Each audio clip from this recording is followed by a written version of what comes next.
Mesdames et bonsoir et bienvenue sur cette nouvelle édition d'information sur la télévision Labari. Bonne fête de Tabaski à toutes et à tous.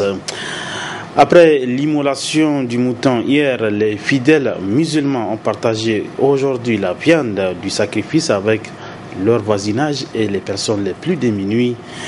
Notre reporter Michel Deji a rendu visite à quelques familles. Suivez son reportage. Après la joie de la fête, l'heure est au partage et tout se poursuit dans le respect des traditions et prescriptions de l'islam.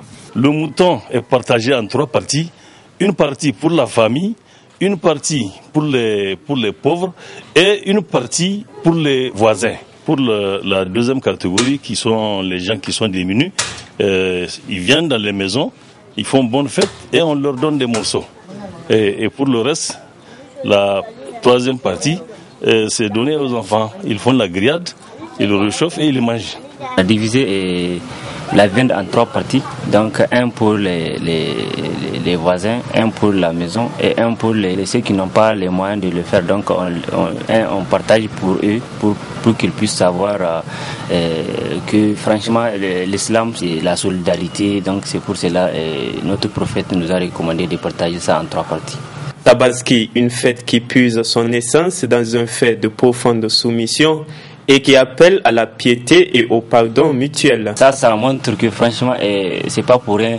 Notre prophète sallallahu alayhi wa sallam nous a recommandé de faire ça. Et puis encore ça fait partie de parmi les fêtes que franchement, ça tisse les relations, la solidarité, la cohésion. Vous voyez tout le monde hier à la mosquée, tout le monde est là, tout le monde est à la mosquée avec joie, les enfants. Franchement, moi je dis que ma joie elle est immense. Elle est immense parce que tout le monde, tu vois, et tout de suite, après le partage là, on sera en ville pour encore tisser la relation familiale, la cohésion, la paix, ce qui est attendu de notre prophète sallallahu alayhi wa sallam, qui nous a recommandé de tisser cette relation familiale, cohésion pour la prospérité, surtout de l'ensemble de la Oumma islamique. Nous souhaitons bonne fête à tous les musulmans nigériens, musulmans et non musulmans. Nous souhaitons la bonne fête à tout le monde. Nous souhaitons la bonne fête à commencer par nos grands voisins, notre référence, la télé Labari, nous et tout le personnel de la télé Labari, en passant par leur DG. Et je souhaite aussi la bonne fête à tous mes amis, parents et connaissances. Vivement donc bonne fête de Tabaski à toutes et à tous.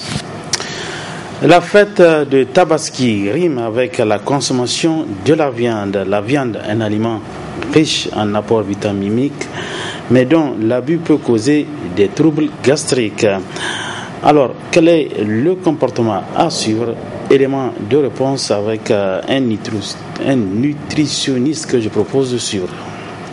L'être humain étant par essence un individu omnivore, c'est-à-dire habitué à consommer à la fois les produits de type viande, mais également les produits végétaux. Mais ce qu'on remarque le jour de la fête de Tabaski, on a une surconsommation de la viande.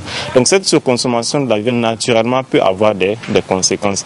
Les premières conséquences, c'est que quand vous consommez et que vous êtes déjà dans une phase d'excès, donc les premières conséquences, c'est que vous allez ressentir des sensations de nausée. Ça, c'est une façon pour notre organisme de dire stop, c'est le moment d'arrêter de consommer cette viande-là.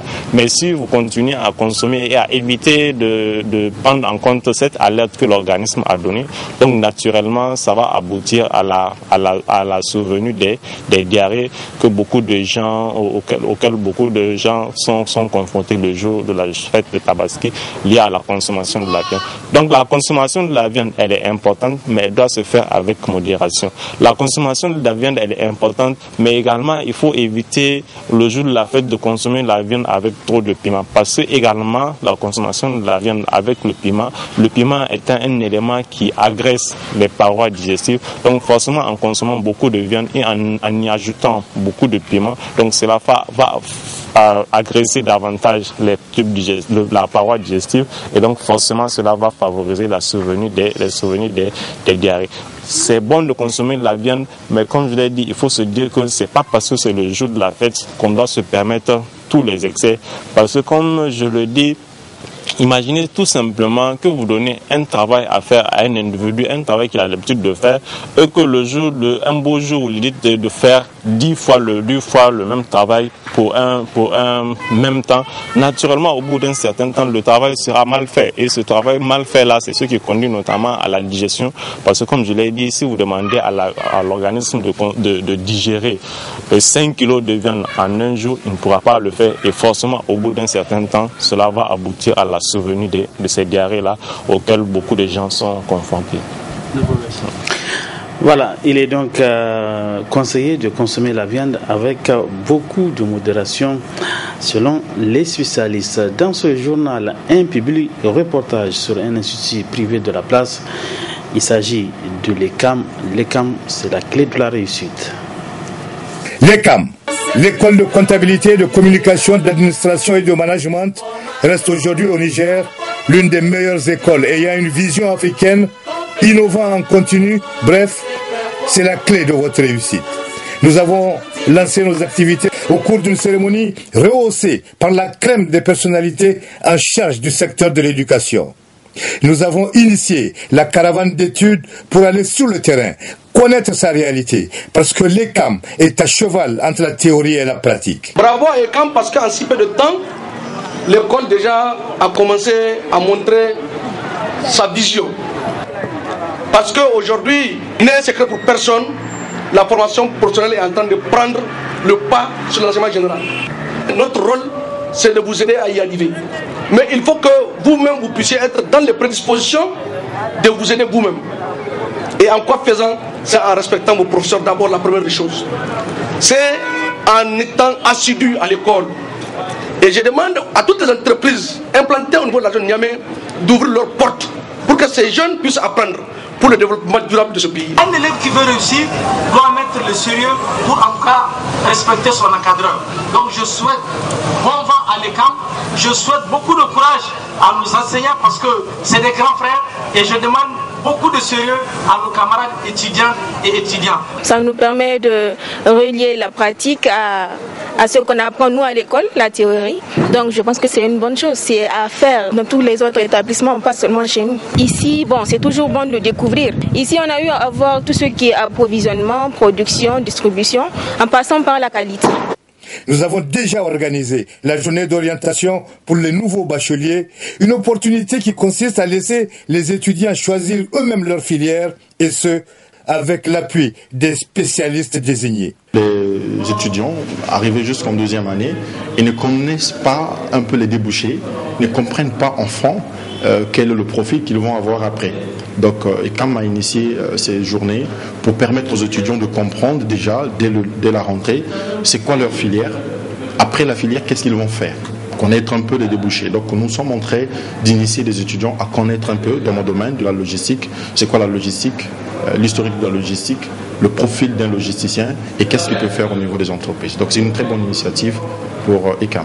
Nous avons organisé la deuxième édition de la caravane consistant, c'est une première, à effectuer des visites au niveau des institutions de la République. Nous sommes allés à l'Assemblée nationale, à la Chambre de commerce ou encore à la maison de l'entreprise. C'est un grand plaisir pour nous d'accueillir une école aussi importante que l'ECAM avec l'ensemble de ses effectifs. Je pense que tout à l'heure, il y avait plus de 700 élèves dans l'hémicycle. C'est une bonne chose. Nous les avons accueillis vraiment très fort volontiers, vraiment avec beaucoup de plaisir. Je pense que nous avons vocation à continuer cela.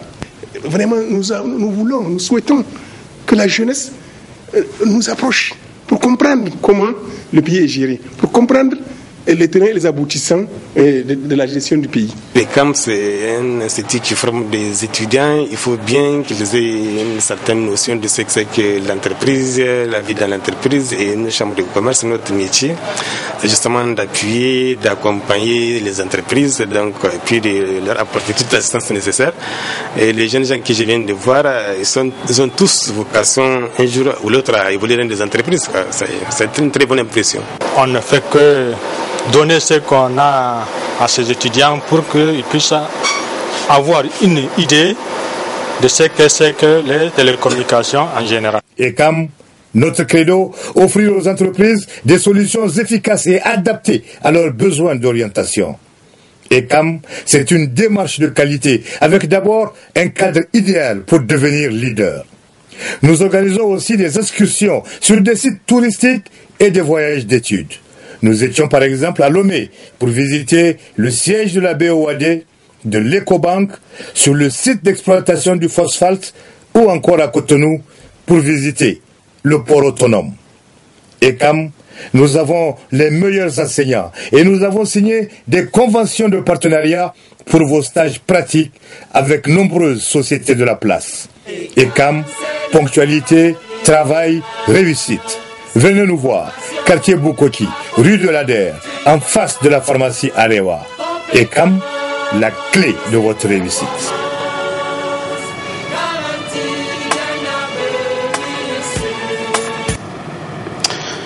Un volet reportage dans cette édition d'information, ils inondent les marchés. Ce sont les bombes de nerfs, des produits parfois utilisés par la population de façon abusive tout en ignorant les conséquences sur la santé. Le reportage est signé Nafissa Hassan. Fabriqué à des fins bien précises, c'est à travers une gamme variée et diversifiée qu'on remarque au devant des étalages dans les marchés les bombes de nerfs. Bon prise par les populations pour la guérison de certaines maladies.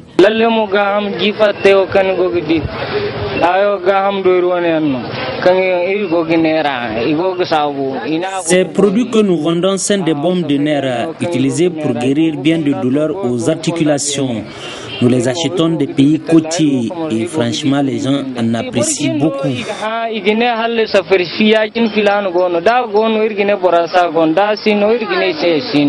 produits utilisés à tout bout de champ, ce qui n'est pas sans conséquence car leur composition tout comme leur provenance laisse perplexe. C'est vrai, ces produits, effectivement, ils sont efficaces si réellement on connaît leur provenance, on connaît leur composition, mais aussi leur qualité. Mais ce qui est un doute par rapport, effectivement, à la provenance des produits. Et vous savez, nos régions, maintenant, c'est des régions où il y a trop de faux produits. Des produits que nous utilisons même dans les pharmacies. Facilement, vous allez trouver des produits où, pratiquement, il n'y a pas de principe actif. Donc, pratiquement, c'est juste des excipients que nous utilisons. Donc, par rapport à ces produits, sincèrement, moi je pense que les autorités doivent effectivement essayer de pouvoir réglementer la circulation de ces produits. Ces produits échappent apparemment à tout contrôle, ce qui justifie leur abondance sur le marché. Aux utilisateurs d'en prendre garde de crainte de se voir confrontés à d'autres maladies aux conséquences non mesurables.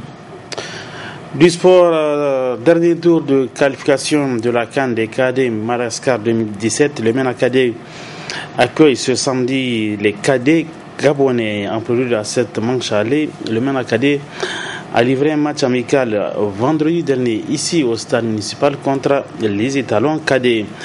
Victoire des cadets nigériens sur le score de 3-2.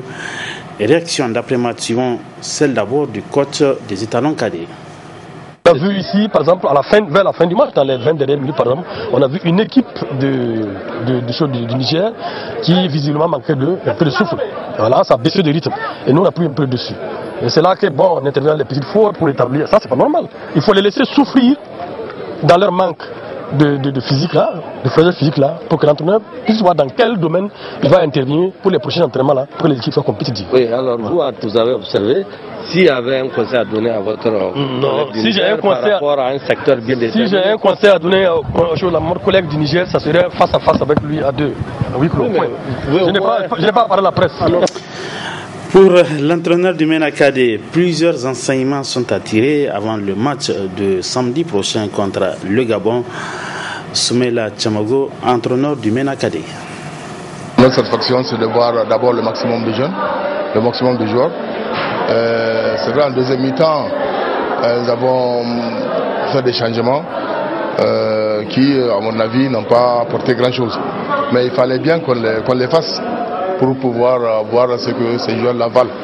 Il y a des joueurs qui n'étaient pas là dans la première manche de cette compétition, qui n'étaient pas au Nigeria avec nous, que nous avons pu voir au niveau de la sélection RTL. Il fallait bien qu'on les voie avant notre match officiel. Et je crois que pour nous, en tout cas, ce match est important. Bien au contraire, comme vous le dites, nous, ça nous a permis en tout cas de nous situer par rapport à nos forces, à la limite de nos forces. Alors le samedi, vous allez jouer contre le Panthéro du Gabon. Quelles sont les chances réelles du Ménakari? Les chances, c'est qu'il faut dire que nous allons mettre le paquet. Nous allons mettre le paquet pour gagner le match. D'abord, ensuite, creuser l'écart pour nous qualifier. Pour que vous des Niamey qu'on puisse se qualifier. Et ce qui est sûr, c'est qu'ici, nous allons nous battre comme au match retour. Vous avez une idée de ces Panthéros? Vous les avez vus jouer? Non, on ne les a pas vus. Je sais que ce qui est sûr, c'est qu'ils ont gagné leur match du deuxième tour. Nous avons gagné notre match, donc ça veut dire qu'ils ne sont pas les premiers venus. Donc, oui, on dit que les Panthéros savent parfaitement voyager, les Gabonais. Est-ce que vous ne seriez pas surpris peut-être au stade de Niamey? Ça, vous voyez, moi je sais qu'ils ont fait un score 0-0 là-bas en Algérie. 1-0 sur penalty, ils ont marqué. Je dirais que c'est une équipe qui défend pas mal. Mais une équipe qui va à l'extérieur, tu ne marques pas chez toi, tu marques un but sur penalty. Je dis qu'ils savent voyager. Il n'y a rien, ils n'ont rien marqué à l'extérieur.